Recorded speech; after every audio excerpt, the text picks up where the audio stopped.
World War I.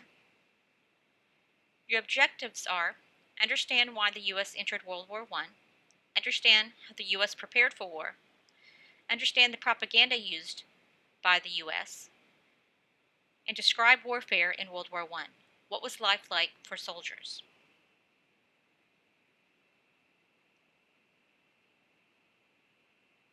At this time, Woodrow Wilson is president. He was a Democrat. Wilson is not interested in expanding American powers overseas. He is more focused on domestic concerns instead. In 1914, World War I breaks out in Europe. The trigger for World War I, prior to the U.S. getting involved, was the assassination of the Austria-Hungarian Empire leader Franz Ferdinand by a Serb. In response, Austria-Hungary moved in on Serbia, and both sides had secret alliances based on trade and other relations. For example, Russia came to the aid of Serbia. There are two sides to the war: the Allied powers, which were Russia, France, and Great Britain, and the Central Powers, which were Germany, Austria-Hungary, and the Ottoman Empire. At that time, U.S. remained neutral. The U.S. was considered an isolationist, meaning they didn't want to get involved in world affairs. While the war is going on, many U.S. German immigrants were advocating for the U.S. to get involved in the war. But Wilson did not want to do that. The feeling was America first, immigrant heritage second. So why did the U.S. enter World War I? Two of the reasons were because of the Germans' torpedoing of the Lusitania, and the other is because of the Zimmermann Note. I'll show you a copy of the Lusitania Note.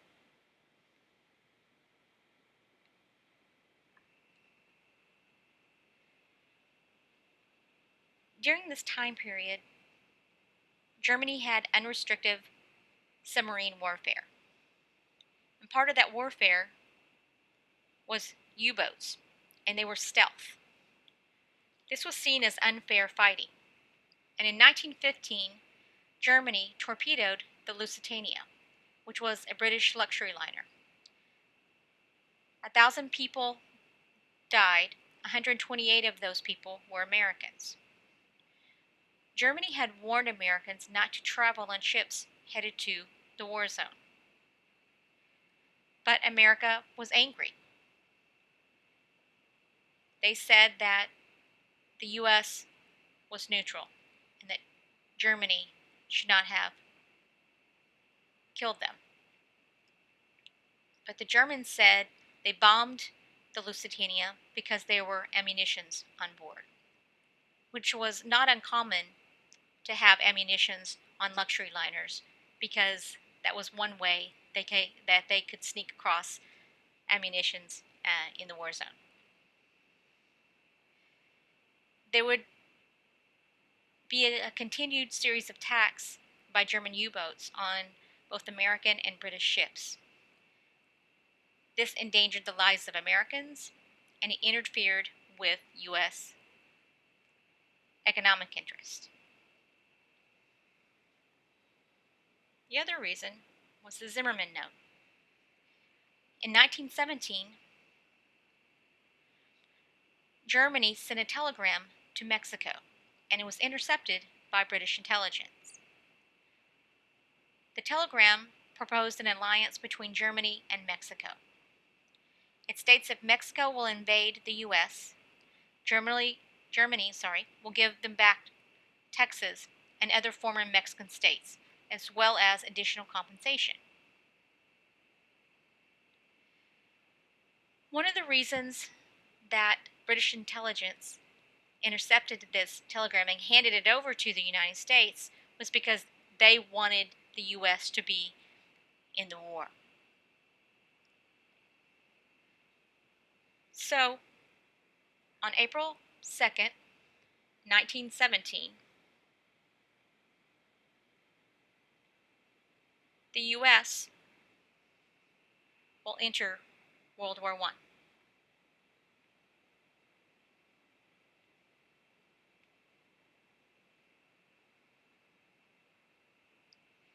The U.S.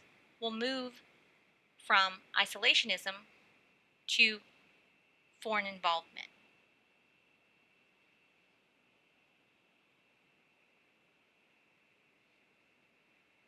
So how does the U.S. prepare for war?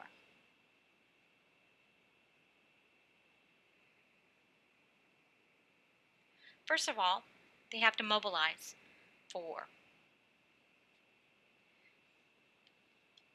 They will initiate a draft, and they will issue war bonds. So ultimately, Wilson needs to get support for the war. If you're going to send people's sons and husbands and grandfathers and such to war, then they need to really promote that to the American public so the country will get behind it. And one way they do that is through propaganda. I'm going to show you just a few of the ways that they sent out propaganda and try to promote the war. The first one is the "Gee, I wish I were a man" poster. This was a recruitment poster, and it wasn't trying to recruit women, it was trying to recruit men. There were women in the war, but they were not on the front lines and they didn't have major jobs. Oftentimes they were clerks and sometimes they were nurses.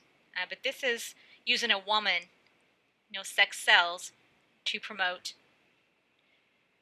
recruitment, to get men to join up for the war.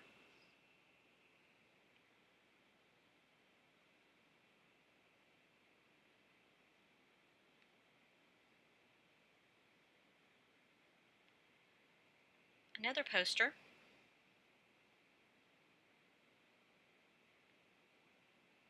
was this one.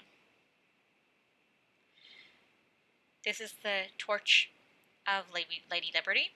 It shows Pershing, which was a part of the military, a military leader, rather, and it says buy a bond. So buy a war bond to help support the war.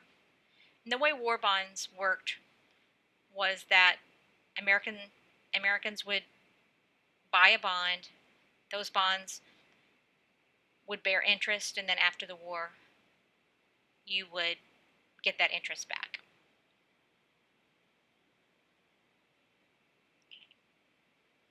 Another one.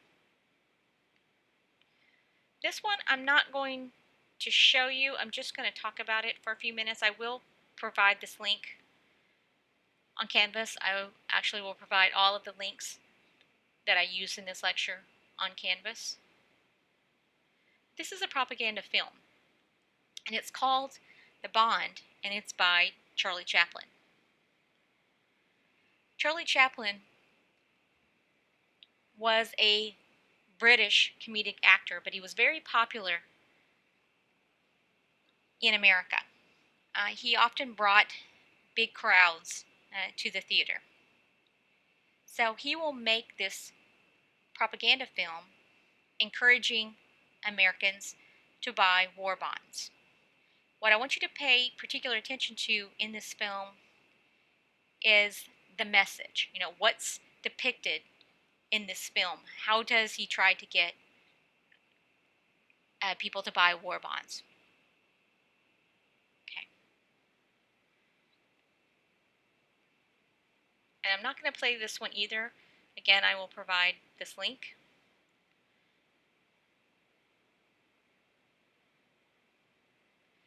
but it's a song called Over There. It was a very popular song during World War I.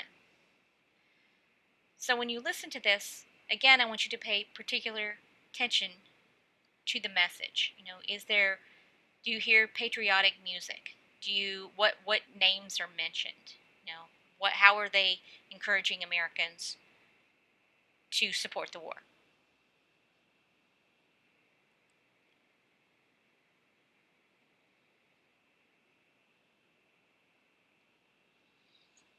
Okay,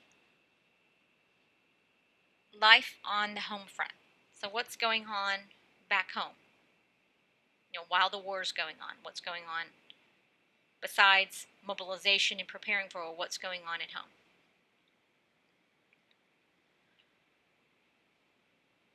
One of the things that's going on is conservation. During wartime, Americans are asked to conserve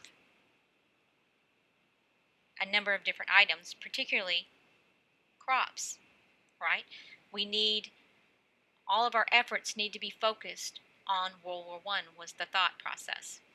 We need to feed the troops. So we as a country had to ration, had to conserve these different items.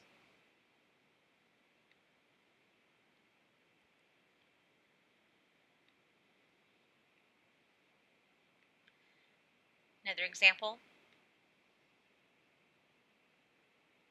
is the Foods from the Corn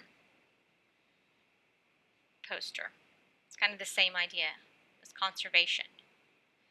It's saying to use corn because you can use corn in bulk and you can use it for everything, right? And so again, you need to conserve for the war effort.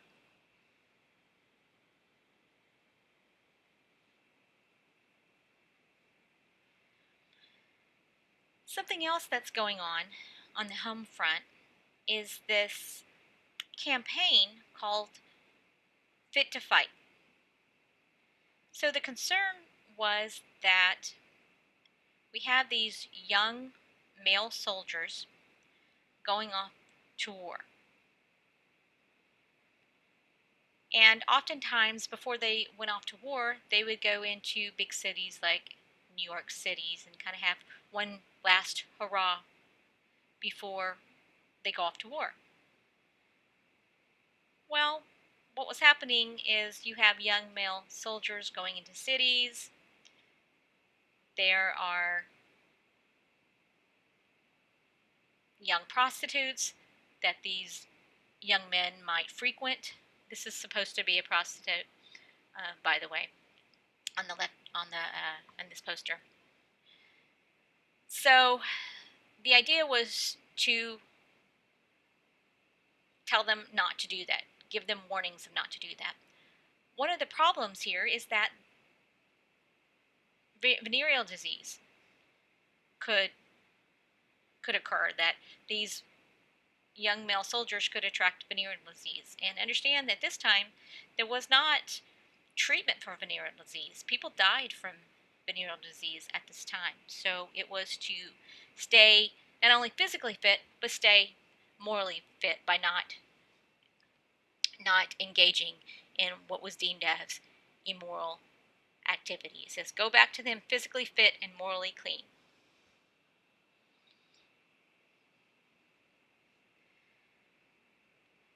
There were also something called hostess houses. This is actually a picture of one in, I believe it's in Northern California. So what it was a place where young men going off to war could morally associate with young women. They would have parties at these homes, and they were supervised parties. Was often sponsored by the Young Women's, the YWCA. And oftentimes, uh, the men would mingle with these women, and they would provide food and so forth.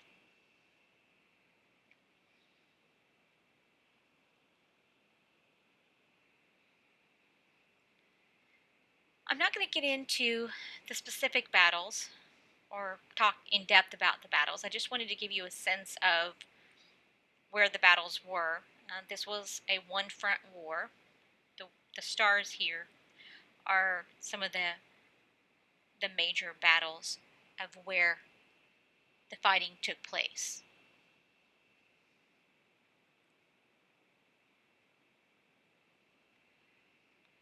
Warfare.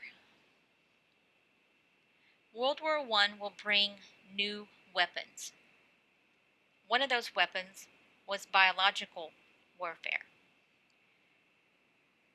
The Germans had what they called mustard gas, and mustard gas could would could and did suffocate you if you breathed it in.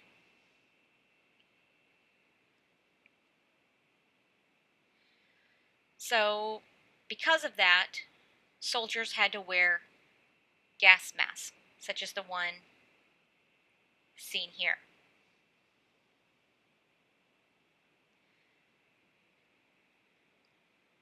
There was also another type of new warfare, which was called the Browning gun. You have to remember, the U.S. hadn't fought in a war since the Civil War, so the technology had drastically increased. During the Civil War, they were fighting with muskets and then rifles, but this is a much more powerful gun. It could shoot many bullets at one time at a rapid pace and could kill a lot more people quickly.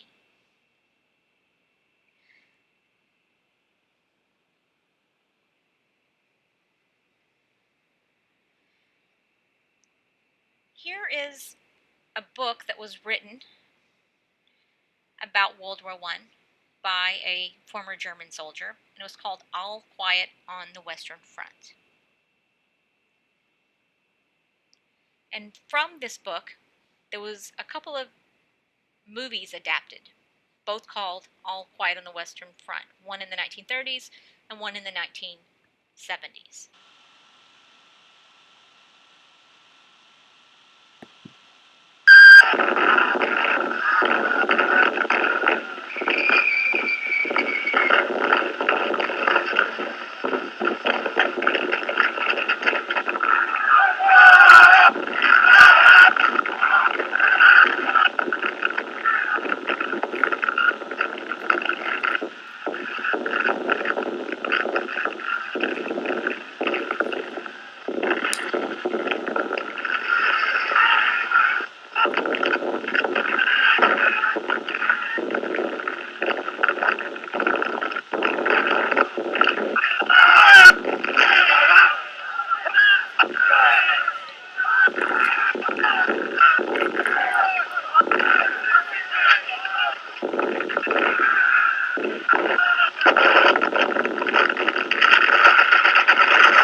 Simply just the horror of war.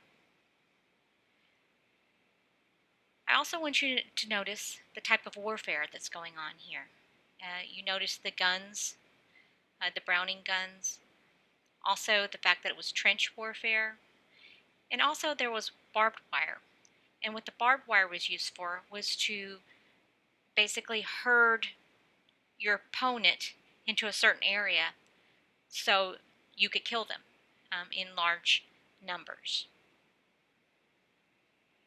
Okay. The next clip I have is from the 1970s version. And this has to do with biological warfare. And I want to point out that it wasn't just Germany that had mustard gas, but the U.S. had mustard gas and others had mustard gas as well. So the soldiers that you see in this film are German soldiers. the ones that are wearing the hats that have points on them.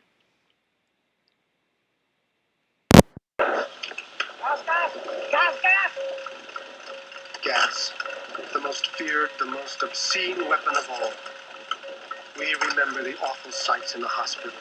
The gas patients who suffocate and cough up their burnt lungs in clots. Better to take your chances in the open rather than stay in the hollows and low places where the vapors settle.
The new recruits give us more trouble than they are worth. Between 5 and 10 of them get killed to every old hand. And they get killed simply because they are so inexperienced. They know nothing, so they die like flies. No! No!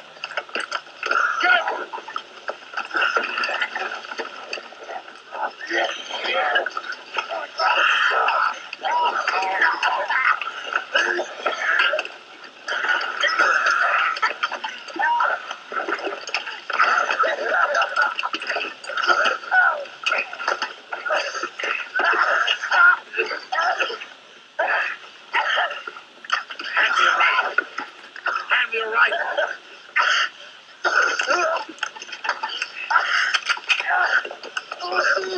God, wait!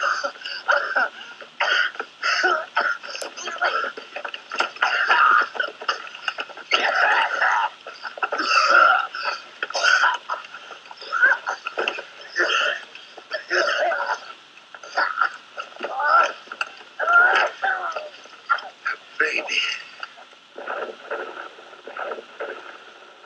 Just a baby.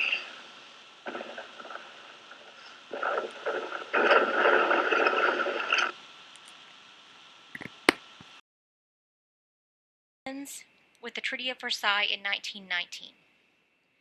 President Wilson will advocate for a fair peace. He doesn't want to blame any one nation for the war. However, the Europeans disagree with him. They want to blame Germany, and they ultimately will. They will require Germany to pay millions in reparations and take land from them. Wilson tries to shape the European opinions, but to no avail. At the end of the war, and at the Treaty of Versailles, Wilson will provide his 14 points in a very famous speech. He will call for open diplomacy, freedom of navigation on the seas, removal of trade barriers, and arms reductions. But the most significant point is the 14th point, which is he calls for a League of Nations. The League of Nations would mediate disputes and supervise arms reductions. In other words, if you were a member of the League of Nations and another country tried to move in on your nation, the other members of the League of Nations would come to your aid. It's a precursor to the United Nations and to some degree NATO. The League of Nations will be adopted, but the U.S. will not be part of the League of Nations because the U.S. Congress did not want the U.S. to be part of the League of Nations. they had this concern that they didn't want to have to send their U.S. soldiers every time there was a dispute. So the U.S. will become isolationists again. So this concludes the lecture. If you have any questions, let me know.